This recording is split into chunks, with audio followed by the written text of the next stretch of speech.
Hey, Herald High School football fans. I'm here with somebody who may look familiar to you.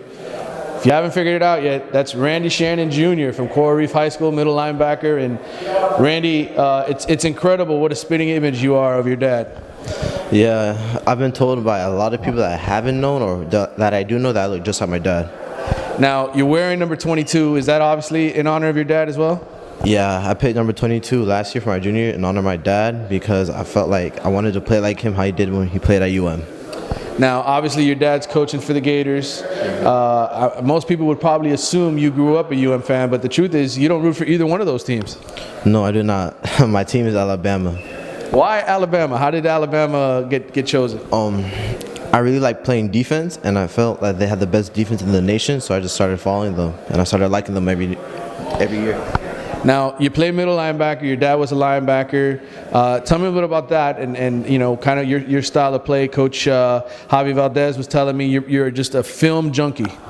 Yeah, I like watching film on my on the team we're playing against, so I can know the in and outs of their offense. So whenever there's a pass, I know, all right, this is what they're going to do, or whenever they're a run, I know where they're going to run to. Now, you study a lot of film. You lead your team in tackles. You're one of the most prolific tacklers on that team. Tell me about the goals for this season. You guys are in a new district, 15-7-8. Does it feel like, or 15-8-8, do you guys feel like this is a playoff team? What you got? We feel like this is definitely a playoff team because we're more as a family. We're more hungry for this, and we feel like our team is one of the best teams in our district. Now, how often do you talk football with your dad? He's a busy guy. We know he's the assistant coach over there at Florida, and he's always working, but you still manage to talk football, don't you? Yes, I do. I try to talk to him at least once a week about football, about what's going on, about how I should improve my playing style.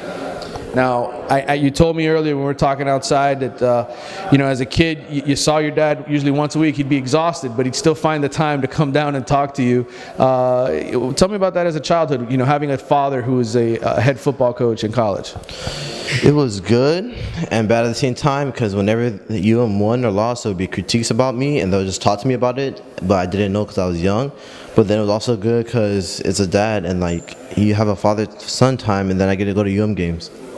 Now, Coach Valdez was telling me you got no FBS offers right now. I know you'd probably like to play the FBS level, but Ivy League could be in your future. You got a really good GPA, really good ACT score, I think, with 3.7 GPA? Yes, 3.7. 3.7, 24 on the ACT, so you got the academic side of it.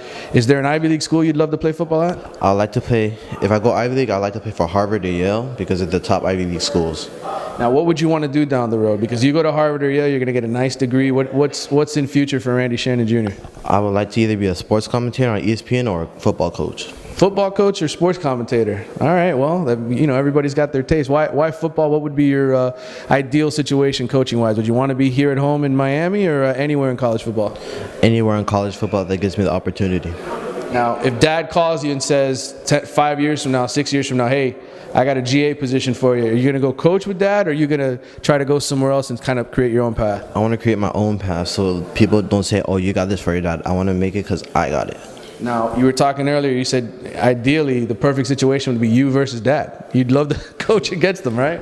Yes, I would love for that to happen. Do you guys do that at all? I know there's some video games out, you know, John Madden football. You guys ever do that once in a while, maybe go head-to-head strategy-wise? Not really. We don't really do that. No, but do you talk football? Do you ever disagree on things? Yeah, we always disagree on things, but that's what makes it, because you disagree on things and then you figure out, oh, that's why you said that. Mm-hmm. So we just learn from each other when we disagree on things. Mm-hmm. Is your dad hard on you at all? Does he ever say, man, that game film was terrible, that you're making mistakes? Is he your biggest critic? He was my biggest critic when I was younger, but as I got older, I haven't got that much critique from him. More like, you should have done this, but you still did this, so good job. Obviously, you know, your dad grew up in Miami, coached at Miami. Does he miss home at all? Do you talk about that? Hey, I wish you were around more, or, you know, is it cool? Like, this is what he's doing. This is his job. I mean, it's a job, so he's happy he has a job, but he does miss Miami because there's nothing to do where he's around. All right, so perfect scenario, end of your senior season. What's happening for Randy Shannon Jr.? Going to winning states and going to a college. All right, sounds like a good scenario. It does. All right, Randy, thank you. Good job, man.